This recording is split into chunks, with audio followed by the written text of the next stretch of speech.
안녕하십니까. YTN 라디오 황보선의 출발새 아침 황보선입니다. 5.18 민주화운동 41돌 기념식이 우리들의 5월이라는 주제로 오늘 오전 10시에 국립 5.18 민주묘지에서 거행됩니다. 앞서 어제 열린 추모제에는 보수 야당 국회의원 2명, 정운천, 성일종 국민의힘 의원이 참석해서 임을 위한 행진곡도 제창했습니다.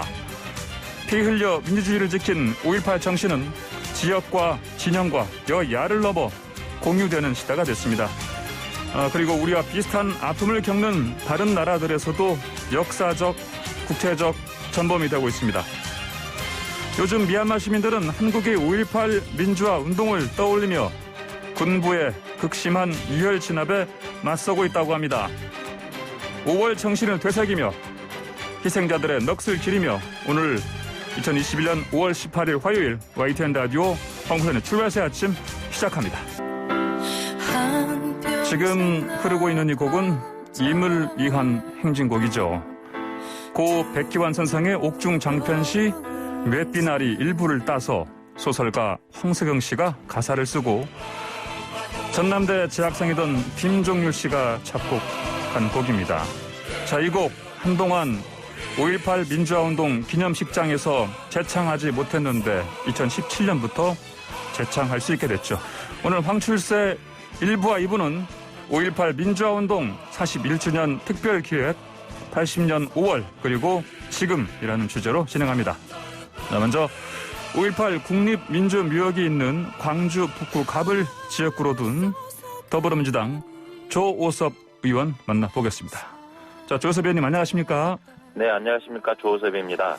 예, 먼저 그 5.18 유적회 41주년 추모제, 어제 국민의힘 정운천, 성일종 의원이 참석했지 않습니까? 네, 그랬습니다. 자, 이런 보수정당 소속 국회의원이 추모제 참석한 거, 초청함 받은 거 처음인데 시대가 참 많이 바뀌었죠? 네, 그랬습니다. 예. 어제 우리 정운천 의원님과 성일종 의원님께서 참석을 해주셨습니다. 예. 5.18 추모제 때 보수정당의 국회의원이 참석한 전례는 한 번 있었습니다, 실은. 2004년도에, 예. 2004년 추모제 때 우리 정의화 한나라당 의원께서 참석을 해주셨는데요. 예. 거기는 유족회 초청이 아니고 자발적으로 참석했던 부분이었습니다. 예. 그런데 유족회에서 초청해서 참석한 경우는 어제가 처음이었습니다. 예. 우리 정운천 의원은 잘 아시는 것처럼 국민의힘의 국민통합위원회 위원장을 맡아서 네네.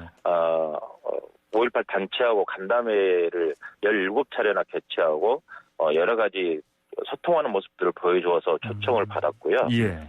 우리 성일종 의원께서는 국회 정무위원회 국민의힘 간사를 맡고 계십니다. 예. 그래서 우리 민주당의 김병욱 의원 즉 간사와 그다음에 성일종 의원 두 분을 동시에 초청을 해서 5.18 관련된 3단체 공법단체 승격 법안이라든가 그다음에 희생자 직계 가족이 아닌 형제 자매들도 유족회 회원이 될 수 있는 자격을 부여하는 법안이라든가 이런 법안들에 대해서 국민의힘에서 도움을 주셨기 때문에 우리 유족회에서 초청을 하신 것 같습니다. 예. 어제 현장에 혹시 계셨습니까? 네네, 현장에 있었습니다. 그러면 어땠습니까? 같이 또 재창도 임의련 행진곡도 같이 했고 좀 분위기가 어땠습니까? 마지막 순간에 임의련 행진곡을 재창을 하는 과정에 두 의원님도 일어서셔서 손을 흔드시면서 임의련 행진곡을 같이 함께 재창했던 부분이 있었습니다. 세월이 많이 변했죠. 예. 자, 그리고 앞서서 지난해는 김종인 전 국민의힘 위원장도 직접 가서 무릎도 꿇고 눈물도 흘렸고요. 근데 그 이후에도 계속 야당 인사들 방문이 이어지고 있는데 어제도 그렇고 오늘도 그럴 거고요. 자, 진실을 담은 변화다 이렇게 보십니까? 역사적 사실에 대해서 국민적 공감대가 많이 형성돼 있다고 생각을 합니다. 광주 폭동에서 그다음에 광주 민주화운동으로 역사적 사실이 규정되고 있고 그래서 국민적 공감대가 많이 형성되고 있기 때문에 인식이 많이 바뀌어가고 있고 그렇다면 대한민국에서 정당 활동을 한다면 국민들의 인식에 따라갈 수밖에 없는 거 아니겠느냐. 즉 민주주의에 관련된 부분들에 대해서 정당의 소명이 바뀌어가고 있다라고 보여주고 있고요. 이것이 역사다라고 보고 있습니다. 그런데 다만 조금 아쉬운 것은 좀 진정성 있는 노력들을 보이면 광주는 언제든지 품을 수 있는 넓은 품을 가지고 있거든요. 즉 광주는 용서할 마음을 가지고 있는데 실질적으로 우리 국민의힘 쪽에서 진정성을 보이고 있는지에 대한 부분들은 여전히 의문입니다.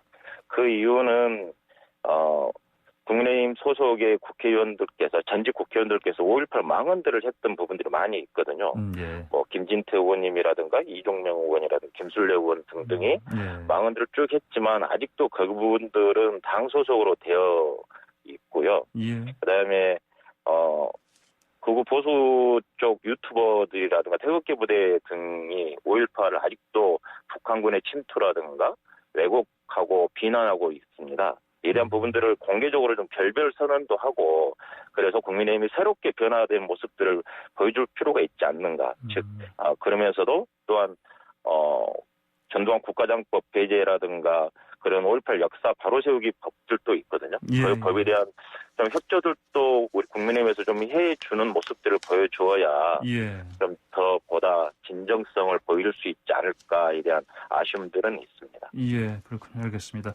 말씀하신 것처럼 이제 이 5.18 정신에 대해서 국민적인 공감대 또 인식들이 많이 바뀌었고 그래서 야당 그 보수 야당 의원들도 뭐 특히 이제 어떤 주요 선거를 앞두고는 반드시 와야 되는 것이고요.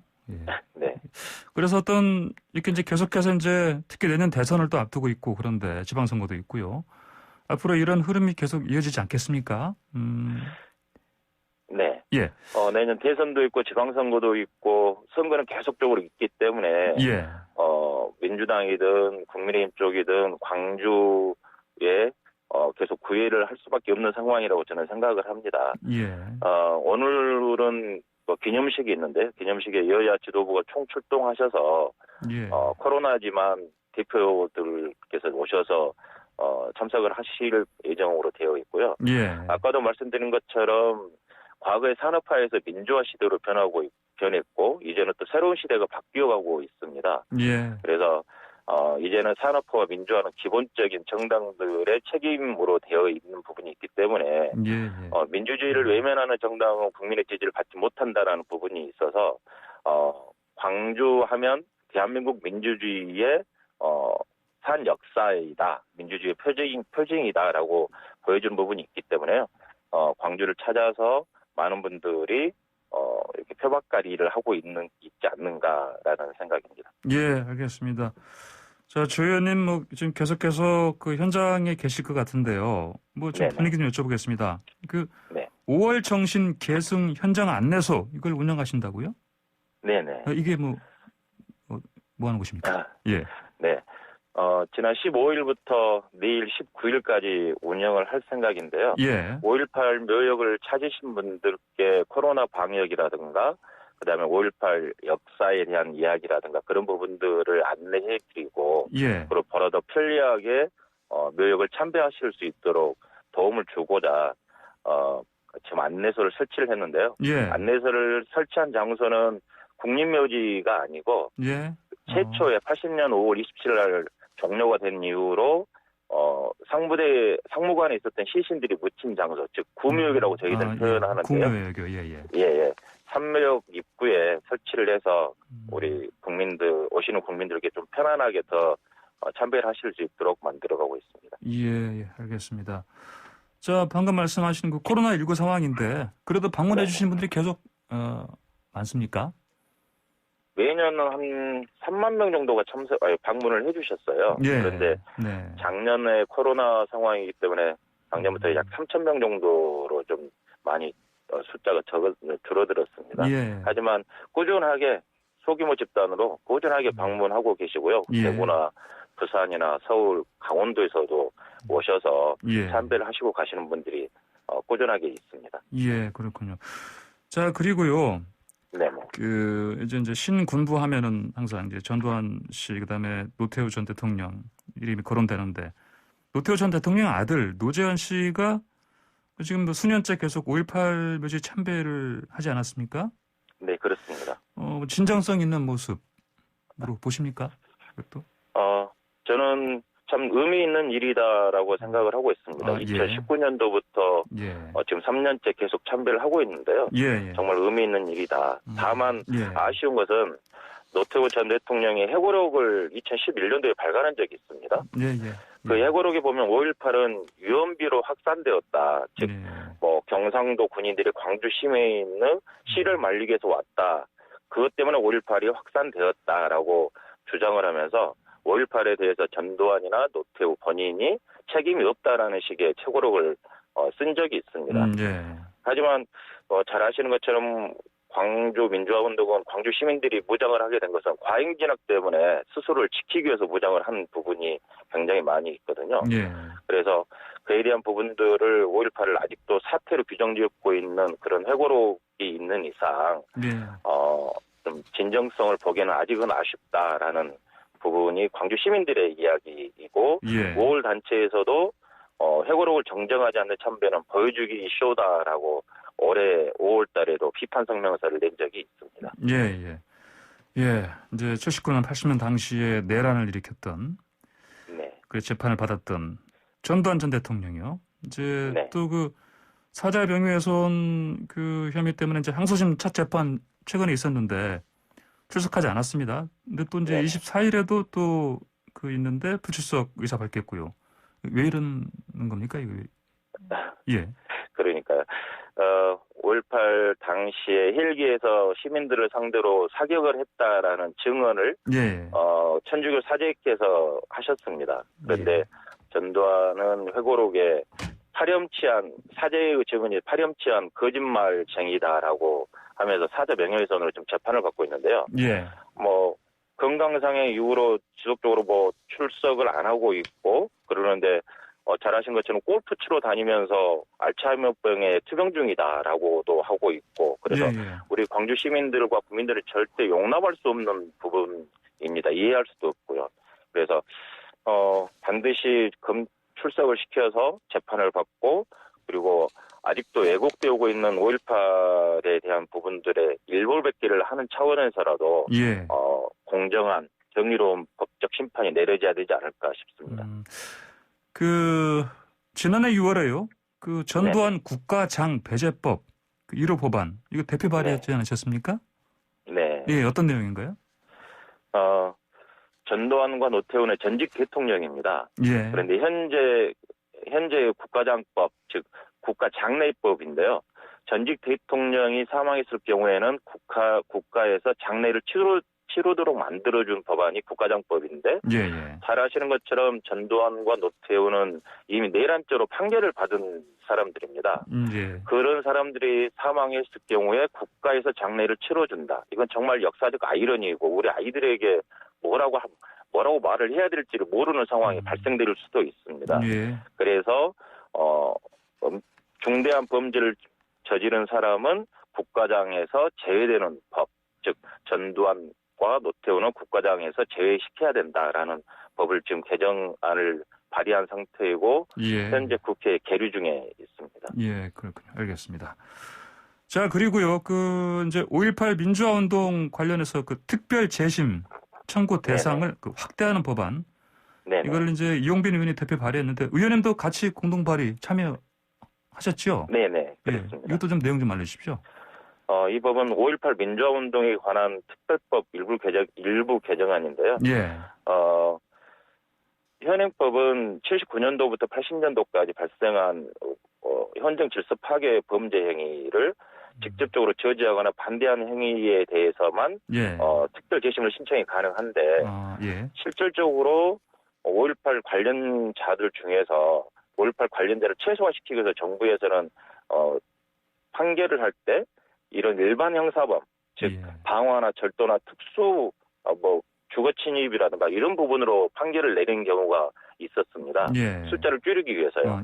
그래서 개정안은 직접적 영향을 인정받지 못하더라도 일반 형사사건이었다 하더라도 특별 재심을 청구해서 5.18 관련자로 인정받을 수 있도록 만드는 법입니다. 즉 5.18 때 활동을 했을 경우에 했는데 재판을 받았는데 5.18 민주화운동으로 재판을 받는 게 아니고 예. 방화라든가 절도 예, 그렇게 죄가 씌워져서 예. 재판을 받은 경우에 재심을 청구할 수 있도록 하는 법안입니다. 이제 사실은 당시 5.18 민주화운동과 관련돼서 어떤 그런 잘못을 저질렀다 이렇게 네. 볼 수 있는 건데 이거를 이제 일반 형사범으로 해서 특별 재심 청구 대상 이쪽으로 이제 그 대상을 바꾸게 되면 어떤 게 바뀌는 겁니까 그러면? 바뀌게 되면 예. 5.18 관련자로 인정이 되고 5.18 관련 민주화운동을 했던 분들의 수가 좀 늘어나게 되고 그렇게 되겠죠. 예, 알겠습니다. 자, 그리고 5.18 민주화운동 당시 계엄군에게 사살됐고요. 근데 실종이 된 시민 네. 78명의 행방 추적하는 작업도 속도를 좀 내고 있다 들었습니다. 좀 진척이 좀 잘 이루어지고 있습니까? 5.18 당시의 사망자 수 공식 집계로 사망자 수는 160명이고요. 예. 부상자는 2,461명이고 구금됐던 사람들은 1,147명으로 좀 되어 있습니다. 그리고 부상으로 인해서 이후에 사망하신 분이 110명입니다. 그리고 당시에 행방불명으로 신고된 사람이 454명인데 그중에 공식적으로 행방불명자로 인정되신 분이 78명이 되어 있습니다. 그래서 지금 현재 78명이라는 행방을 추적하고 있고요. 제가 알기로 진상조사위원회에서 그때 당시 군인 200명, 즉 3공수, 7공수, 11공수 부대원들이거든요. 그 부대원들을 중에 200명을 지금 조사해서 진술을 확보한 걸로 지금 알고 있습니다. 아, 그렇군요. 예, 알겠습니다. 조 의원님 오늘 말씀 여기까지 듣겠습니다. 고맙습니다. 네, 감사합니다. 예, 지금까지 조고섭 더불어민주당 의원이었습니다. 네, YTN 홍보선의 추발새 아침 5.18 민주화운동 41주년 특별기획 1부 마치고 잠시 뒤 2부로 돌아오겠습니다. 네, YTN 홍보선의 추발새 아침 5.18 민주화운동 41주년 특별기획 80년 5월 그리고 지금 이어갑니다. 자, 지금 들으시는 곡은요. 님을 위한 행진곡을 미얀마어로 번안한 노래입니다. 민주화를 열망하던 41년 전 광주 정신은 5.18 정신은 지금의 미얀마 민주화 항쟁과 맞닿아 있습니다. 어제 광주와 오늘의 미얀마를 이어주는 일을 하는 분을 만나보겠습니다. 광주 아시아 여성 네트워크 황정화 대표 전화로 연결해 보겠습니다. 자, 황정화 대표님 안녕하십니까? 네, 안녕하세요. 네, 안녕하세요. 예. 자, 먼저 광주 아시아 여성 네트워크 어떤 단체입니까? 저희 단체는 그 2017년에 아시아 여성 인권 이런 의제에 관심 있는 20대부터 50대 사이 여성들이 소모임 활동을 좀 했었거든요. 네, 이렇게 이제 그 시작을 해서 지금은 아주 그 작은 민간 단체로 활동을 하고 있는데 2018년부터 미얀마 NGO 활동가들 역량 강화 교육 프로젝트 같은 걸 하고 있고 또 분쟁 때문에 이제 시장민 여성들의 생계기술 훈련인 그 재봉틀, 버섯재배 훈련 이런 활동들을 좀 진행을 하고 있습니다. 예.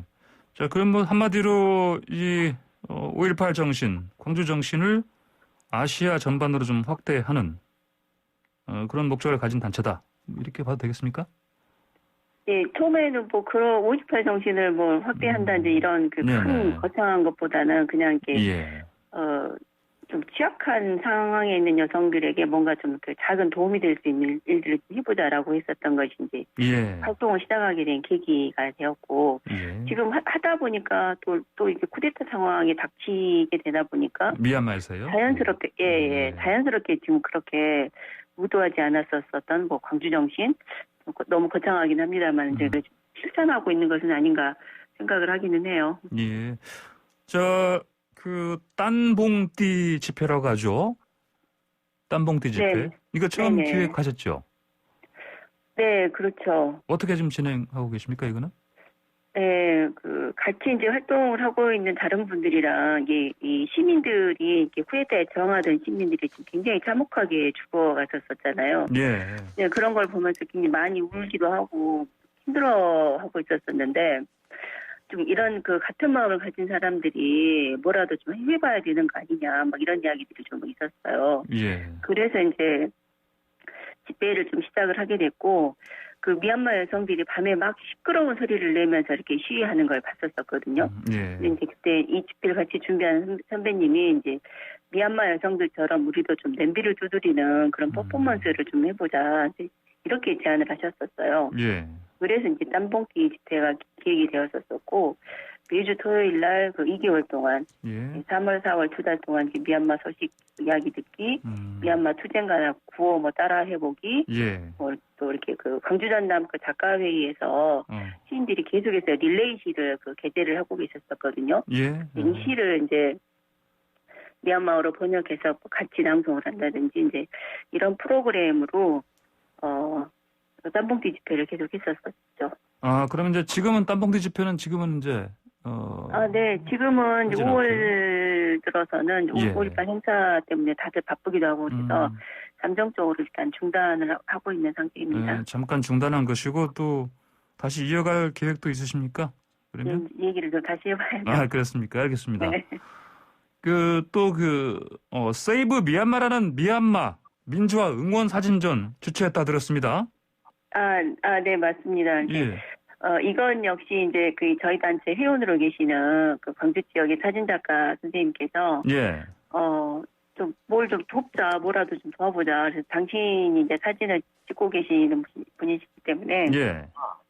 그 미얀마에서 시위하는 사진을 좀 혹시 얻을 수 있는지 알아보면은 이 사진을 가지고 전시를 해보자 이제 이렇게 좀 제안을 하셨어요. 예. 그래서 미얀마에 있는 그 현지 단체 친구에게 연락을 했더니 마침 또 거기서 그 MPA라고 하는 그 미얀마 프레스포트 에이전시라고 하는 저기 그룹과 연결이 좀 돼 있었었고 예. 저희에게 이제 지금까지 계속 사진을 좀 보내주고 계시거든요. 근데 예. 광주에서 지금 사진전을 3월에 처음 시작을 했었고 그 저희가 이제 끝난 다음에 이제 이 사진전이 5개 지방자치단체에서 자치구죠. 각 구에서 이제 광주에 있는 5개 구에서 사진전을 릴레이로 이제 계속 진행을 했었었고, 예. 광주뿐 아니라 뭐 서울, 또 뭐 울산, 안동, 뭐 이제 이런 곳에서도 그 사진전이 좀 진행이 되고 있습니다. 예. 예, 그래요. 알겠습니다. 뭐, 그러면은 후원금이 좀 모였습니까? 그렇게 해서? 네. 예. 사진전에서 큰 돈은 모이진 예. 않았었지만 어쨌든 그래도 예. 뭐 이렇게 저렇게 해서 한 500만 원 정도 후원금이 좀 모여가지고 예. 최초로 이제 그 돈을 미얀마에 좀 보냈었어요. 예. 근데 그 돈이 이제 그때는 은행이 좀 그래도 열려 있을 때라서 은행으로 이렇게 돈을 보냈었는데 예. 갑자기 이제 막힌 거예요. 예. 그래요? 그 돈을 이제 5월 초에 겨우 찾아서 이제 이 현지 협력단체가 그 돈을 이제 받아갔다는 이야기를 듣고 예. 얼마나 안도했는지 모릅니다. 알겠습니다. 귀하게 모은 돈이었었는데. 예, 그렇군요. 알겠습니다. 자, 황 대표님 그리고 그 5.18 정신과 미얀마 민주화 항쟁 좀 비교하신다면 어떻게 얘기할 수 있겠습니까? 비교라기보다는 그 공통점을 찾는 것이 훨씬 더, 그 공통점이 훨씬 더 이렇게 많은 것 같아요. 예. 일단 가장 그 중요한 것이 광주도 그랬었고, 5월 27일 날 새벽에 이제 개헌군이 도청에 들어오면은 다 죽는다는 걸 알고 있었지만, 예. 다 이렇게 나가지 않고 많은 분들이 남아서 결국 산하에 가신 거잖아요. 예.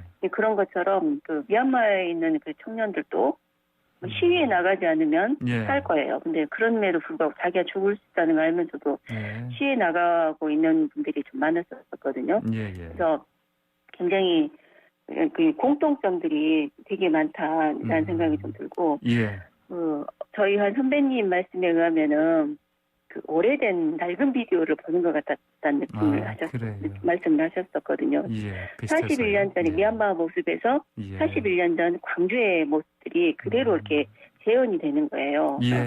이런 것 때문에 그 광주에서 특히 광주에서 이제 이 미얀마를 응원하는 여러 가지 움직임들이 좀 많이 있을 수밖에 없었었다라는 점들을 좀 이야기를 드릴 수 있을 것 같아요. 알겠습니다. 황 대표님 오늘 말씀 여기까지 듣겠습니다. 고맙습니다. 네. 감사합니다. 네, 지금까지 광주 아시아 여성 네트워크 황정아 대표였습니다. 자, 지금 흐르고 있는 곡은요. 이선희 씨가 5월의 아픔을 노래한 곡이죠. 곡의 제목은 5월의 햇살입니다.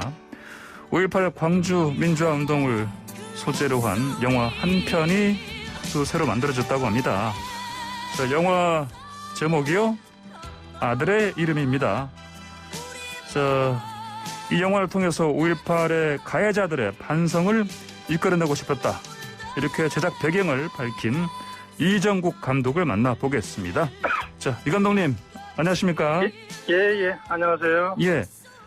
자, 뭐, 기존에 또 5.18, 민주화 운동을 소재로 만들어진 영화들이 좀 있었는데, 이번 영화는 좀 어떻게 좀 다릅니까? 예, 과거에 제가 30년 전에 만들었던 부활 노래를 비롯해서, 예. 최근까지 5.18 영화들은 주로 피해자 입장에서, 네. 이제 피해자의 관점으로 다룬 거라면은, 예. 제 영화는 피해자의 입장도 있지만, 큰 줄기는 이제 가해자의 시선을 가지고 간다는 것입니다. 가해자 시선. 근데 이제 그 가해자가 가해 책임자가 아니라 이제 어쩔 수 없이 군인으로서 어떤 명령을 받아 가해자가 됐던 사람의 입장이죠. 그러면은 이 영화의 제목이 아들의 이름으로입니다. 예. 뭐 상징하는 바가 뭡니까? 영화 속에서 그 주인공한테 그 주인공의 과거를 뒤늦게 안 아들이 아버지한테 양심 고백을 조금 권하는 그런 건데 아버지가 그걸 받아들이지 않다가 결국에는 그 아버지로서 어떤 반성하는 의미에서 자기가 5.18 피해자를 대신해서 그 복수를 이제 가해 책임자들에 대한 복수를 감행하는 그런 이야기입니다. 그렇군요. 알겠습니다. 근데 지금 그 안성기 씨가 맡은 역할이 독특하네요. 보니까 이제 방금 말씀하신 그 아버지 역할을 안성기 씨가 맡은 거죠. 예. 그러면은 이 역할을 봤을 때 그럼 이제 가해자들에게 복수하는 뭐 대리자 역할을 맡았다 이렇게도 볼 수 있겠습니까? 맞습니다. 이제 동시에 복수와 동시에 자기 스스로에 대한 반성이 담겨 있죠. 계엄군으로 불가피하게 참여했던 군인이 이제 사실 수많은 그 군인들이 의도하지 않게 자기 시민들을 향해 총구를 향하게 되는 그런 딜레마에 빠지게 되고 결국에는 그 명령에 의해서 살상을 하는 도구가 되었죠. 근데 어찌 보면은 그 사람들도 일종의 피해자일 수 있게 된 거죠. 최종적인 책임자는 가해 책임자들은 사실상 아직까지도 제대로 된 반성을 하지 않고 있는데 어떻게 보면 그런 사람들도 그 가해자이자 피해자로서 진짜 가해 책임자들에 대한 어떤 분노가 있겠죠.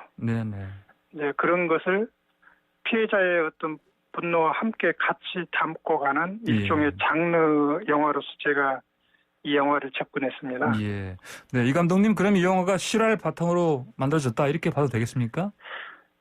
이제 그 내용 자체가 그대로 실화라기보다는 여러 가지 그 에피소드들이 실제로 제가 그 수많은 한 20여 권 분량의 증언록을 보고 그걸 기초로 해서 이 캐릭터들을 만들고 사건을 촘촘히 이어서 만들어간 것이라고 보면 되겠습니다.